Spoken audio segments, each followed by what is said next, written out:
My parents spent their savings on my golden twin sister's wedding, and now they want me to pay their hospital bills. I'm 23 years old, female, and I have a twin sister, Allison, with whom I'm not on good terms. In fact, I don't even speak to her or my parents. We used to be on speaking terms at least, despite how they treated me in the past. But in the last 2 years, I've kept my distance, and they didn't bother reaching out to me until recently. Allison is 12 minutes older than me, and by default, the golden child because she's older. My parents only wanted one child because that's what they had planned, and they didn't have the means to raise two. But when they found out, it was already too late, and my mom didn't want to risk anything. I found out about this when I was in high school from my drunk uncle at a Thanksgiving party, and that was pretty much the day I stopped trying to win my parents over. They did what was most natural for someone in those circumstances, gave birth to 2 children, and decided that only one of them would be loved, which turned out to be Allison and not me. Since we were kids, the sibling rivalry between Allison and me was insane. Everything she could do, I tried to do better just to impress our parents, but they seemed to hate me more for outshining their golden child. And to be honest, Allison wasn't really interested in being better than me. She just wanted people to validate her, so she pretended to care about the competition we had. I must admit she was good at manipulating and making people believe she was genuinely hurt when I did things better, leading many people to validate her feelings and belittle me to make her feel better. These people included my parents, a couple of our relatives, and even some people from high school. So to summarize what I got out of the competition, it was good grades and a lot of extracurricular activities to be better than my sister, and what she got out of it was attention, validation, and sympathy from my parents and others because clearly I was the bad one for making her feel inferior. Looking back, I don't think I'd change that, but I do wish I had rubbed it in their faces more than I did at the time. So, 2 years ago, we celebrated our 21st birthday. We had both already graduated. She graduated from a regular university, but I graduated from one of the top business schools in the state. Not only that, but I was also the valedictorian and had also gotten a scholarship, meaning my parents saved quite a bit on my education. And call me crazy, but I really expected my parents to be happy about it. They weren't, and only paid attention to Allison and her future because she had barely passed. We had both moved back home, but while I was already working from home at a firm as an intern, Allison was still looking for a job and getting rejected repeatedly. My parents were more worried about that and didn't even bother to congratulate me or anything. I can't say I was surprised, but I was disappointed. I tried to hide it because at that time, I was still living with my parents and hadn't saved enough to move out yet, so I decided to keep my feelings to myself. But after our birthday, I just couldn't take it anymore. I expected them to do something big for us. But the day before our birthday, I found out that everyone had left me alone at home. And all they left for me was a note saying they were going to the beach with Allison and her friends and would be back in a couple of days. I still remember being absolutely devastated when I read that note because they had taken Allison and her friends on a beach trip while all I got was a happy birthday note and a $50 gift card. A lot of things had been unfair about my childhood, but that was where I drew the line. It was so tremendously disappointing and heartless of them that I decided to move out that day and never look back. I had a couple of friends who were willing to let me stay with them until I found my own place and could afford it, which wouldn't take long because the firm I was interning with would likely hire me after the internship was over, so I just needed a place to live for 2 months at most. I packed my things and moved in with a friend without telling my parents or sister, and I never looked back, not even once. They didn't miss me enough to ask me to come back either. They called me on my birthday the day after I moved out, but not to wish me a happy birthday. They wanted to tell me they'd be back soon and that I should probably call a plumber to fix the faucet. I told them I no longer lived at home and had moved out, thinking that at least that information would get a reaction from them, but I wasn't that lucky. My parents seemed fine with it, and Allison didn't care, so that was it. That was the last time I had a proper conversation with my family. Since then, I haven't seen them again and haven't heard from them either. I heard about Allison sometimes from my friends a couple of times, and that's how I kept up with her life. But that's all. They didn't know anything about my parents, and my parents didn't know anything about me. I've worked hard over the last 2 years and now have my own place. It's not a mansion, but it's a nice apartment in a good neighborhood. The rent is affordable with my salary, which is great because most people my age haven't been able to get this far so quickly. I'm happy with how my life has turned out, and I've done my best to keep my family out of my mind. I know Allison got married a couple of months ago to some businessman almost 10 years older than her, and now she's living the life in California. I thought everything was fine with my family, but 2 days ago, I got a call from my uncle telling me I had to visit my parents quickly because they'd had a very serious car accident and wanted to see me. I rushed to the hospital as quickly as I could because, of course, I'm not that heartless. When I arrived, I found out that they had already been in the hospital for a couple of days and were recovering from their injuries. A truck had crashed into their car, and they had survived but with serious injuries.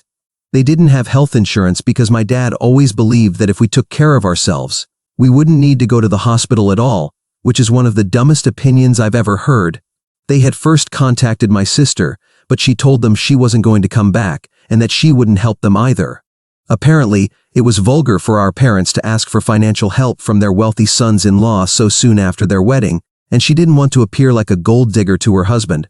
She also didn't want to fly back because she couldn't just leave her home and her 2 children, who weren't even hers. They were her husband's children from a previous marriage. But she was too busy playing happy family with her husband's family to come and see her own parents in the hospital after a terrible car accident. But it's not like she could have helped with the bills even if she wanted to, because if her husband wasn't there for her, she wouldn't even have been able to afford the plane tickets back home, as she is now just a full-time housewife for children who aren't even hers. What a favorite and golden daughter. I couldn't believe they didn't even have the decency to call me first, but it was even more irritating when my uncle said that my parents now wanted me to cover their medical expenses. Obviously, it's a huge amount, and it will take me a long time to recover from such a financial loss. I don't want to have to spend so much, especially on people who never cared about me or showed me love my entire life. I know they have other relatives who can take care of them, and even if I don't pay for them, someone else will.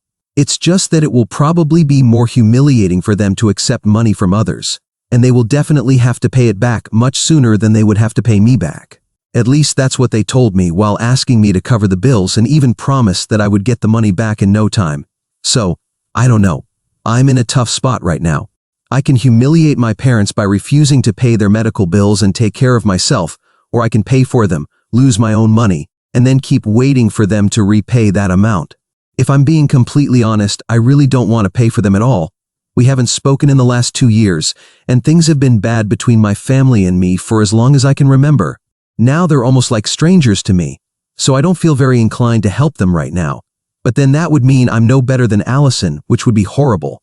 So, I'm conflicted about not wanting to help my parents pay their hospital bills after they had a really bad car accident. Update 1. Hi, I decided not to help my parents. It was really hard to do, but honestly, I knew their bills would be covered, so they had nothing to worry about. They only asked me because they didn't want to ask for help from their other relatives and were being too selfish. I still haven't told them though, because how do you tell your family that you're not going to help your parents cover their medical expenses after they've had such a terrible accident? It's been almost 5 days since I saw them, and after reading the comments, I realized I was still unconsciously competing with Allison. She didn't help our parents, so I felt the need to prove that I was the better daughter or whatever. I guess I'll never be able to get rid of that competitive instinct, no matter how hard I try. It's just who I am now. Most of the comments said that it was stupid of my parents not to have health insurance, and I agree. It was really stupid of my dad to advise against it, and if I had been part of their lives, I would have made sure they had insurance. He didn't even have his car insured because he thought he was such a good driver. They're lucky that the accident was the truck driver's fault, because otherwise, the cost of repairing the car would have also come out of their own pockets. Speaking of their financial situation, which many of you asked about, to come to a conclusion, I'd say my parents are fine. They're not rich, they're not poor. My dad is the head of sales at the company where he works, and my mom works in HR at a smaller company. Their combined income is enough for them, and since they no longer have to support me or Allison, I'd say they have enough. When we were growing up, Allison and I didn't have to worry about money, but of course, we couldn't live extravagantly either. We were middle class and still are. But I can't understand why my parents wouldn't be able to pay their bills on their own. If they can borrow money, but then promise to pay it back eventually, then surely they can pay the bills themselves. They haven't told me the reason either, and I don't think I'll be able to find out after this either. Update 2. I told my parents that I wouldn't cover their expenses.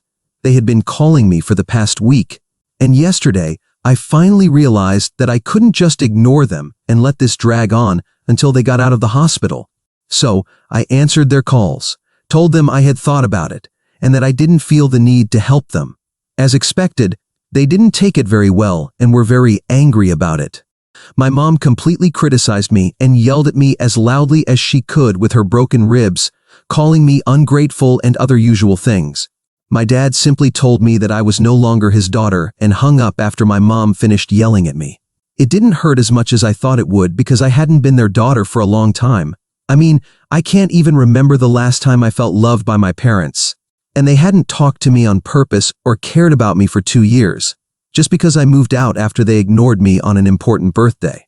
So, anyway, I never really had parents. I'll just continue living my life as I have for the past 2 years and probably even before that. This doesn't make as much difference to me as my parents thought it would. Unfortunately, my uncle called me after the phone call with my parents to scold me, but I hung up after the first few seconds because I didn't need this from others as well. They could think what they wanted about me, I just didn't care at this point. Then, my uncle texted me to inform me that they still had another family to get money from, and that, since it had come to this now, my parents had decided to use the money from the fund they had set aside for our wedding. They had already spent more than half of the wedding fund on Allison's wedding, and the little money they had left after that was spent on a trip to Europe, which is why they barely had any savings now and couldn't pay for themselves. So, that's a mystery solved. Of course, my uncle had told me everything to make me feel bad, but all it did was make me feel relieved that I hadn't spent my hard-earned money on my parents' bills. They had irresponsibly spent their own savings, and that wasn't my fault. That they didn't have insurance because of their own delusional beliefs wasn't my fault either. Now they could borrow money from relatives or go to hell, but I wasn't going to give them anything. They no longer had any right to anything of mine, not my time, and definitely not my money. Update 3. Hi, so something really strange happened today, and I need to vent.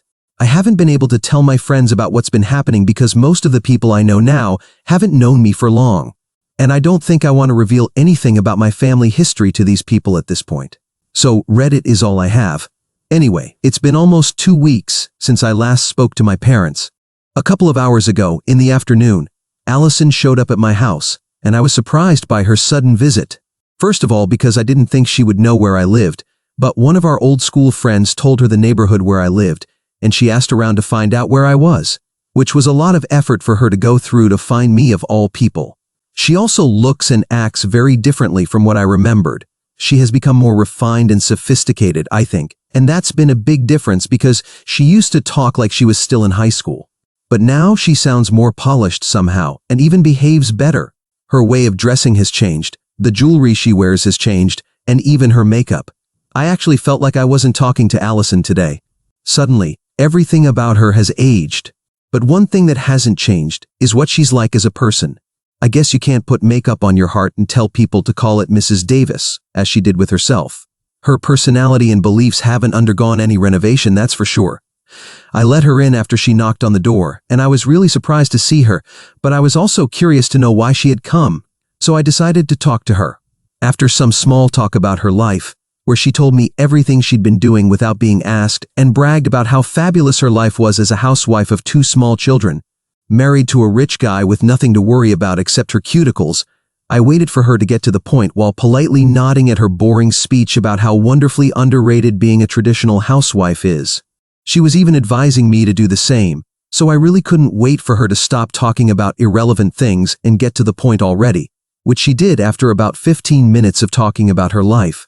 She said she had come back here on her own because apparently our parents had been begging her to come see them after the accident.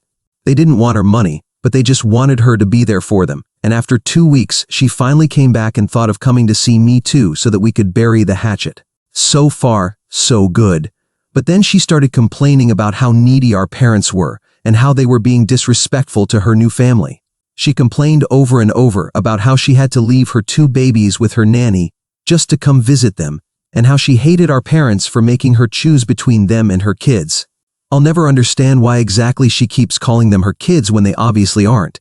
She told me a lot about her marriage and her husband, even though I didn't ask, and from what I gathered, the guy she married probably only used her to increase his chances of at least getting partial custody of his kids, which he did, but she thought he really loved her or something. He had been in the custody battle for quite some time, and since he was a full-time businessman, he didn't have enough free time for his kids. His ex-wife was using that against him, But then he announced that he was engaged and would get married as soon as the divorce was finalized, and that tipped the balance in his favor. Allison told me all this while bragging about how she had saved those kids, but to me, it sounded like her husband had used her. They hadn't even known each other for more than a year when he asked her to marry him, so it was very clear that he wasn't in love with her.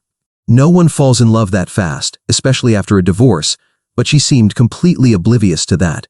Or maybe she knew he wasn't, but was willing to overlook that because of the huge bank balance, and was fine with being a glorified nanny to her husband's kids. On top of that, she was angry with her own parents for wanting her to be by their side after they suffered a really bad accident, because somehow that was taking time away from her new family, which consisted of a husband who probably didn't even love her much, and 2 kids who weren't related to her at all. They were just as fine with their nanny as they were with her. If the word ungrateful ever had a face, it would be Allison's. I'm not a fan of my parents either, but honestly, when she was talking to me about how they were being too needy, I couldn't even believe this was the girl they rejected me for time and time again. Then she got to the point of her visit and told me she was leaving in 2 days. She had promised Mom and Dad she would stay for at least a month, but claimed she was already bored of hearing them talk about the accident and how they had the worst experience of their lives for the 10th time and needed to get back home soon. So now she wanted me to reconcile with them and take her place because she didn't want to feel guilty, knowing she had abandoned her parents when they needed her to be there for them. She didn't know that they had cut me off again because I refused to help them with bills, probably because they don't talk about me or think of me, so they didn't mention that to Allison. She was here because she wanted sympathy from me for having to deal with our parents and having to leave her family. And now she wanted to use that sympathy for her own benefit and make me take her place as the emotional support for our parents because she didn't feel capable of doing it. It was classic Allison manipulation, but I knew her too well and didn't fall for it. I also had no intention of telling her while she was in my house, which would inevitably lead to a fight, so I told her I'd try, but I know I won't. She left after telling me we should stay in touch, but we both know she didn't mean it. In fact, I was glad to see her leave, because not only was she a terrible and narcissistic person, but she was also really boring to talk to. I could barely get a word in while she kept talking about her uninteresting life in California. Basically, it revolves around parties, her stepchildren, and her husband. She thinks she's living the life, but to me, it seemed really sad since her husband clearly doesn't love her, and the kids spend half their time with their mom anyway, so of course, they're going to grow up preferring their biological mom over Allison, and probably already do from what I heard. But that's okay because that's the life she chose for herself, and the life I'm choosing for myself will be one that is very, very far away from my family, because they really don't deserve even a quarter of my attention or sympathy. If there's one thing today has taught me, it's that I've been right to distance myself from my parents and my sister because I don't want to be a part of these people's lives. They are incredibly selfish and cruel, and I highly doubt they are capable of thinking about anyone but themselves, especially Allison. I'm ashamed to be related to people like this, honestly. At least now I've been able to cut ties with all of them forever, and it's unlikely they'll be able to contact me in the near future. I blocked Allison as soon as she left, and I already had my parents and other relatives blocked for a few days now, so I think I'm safe from being bothered by my family, at least for the near future. I'll pray that they don't try to contact me again after this either because I'm much better off without them.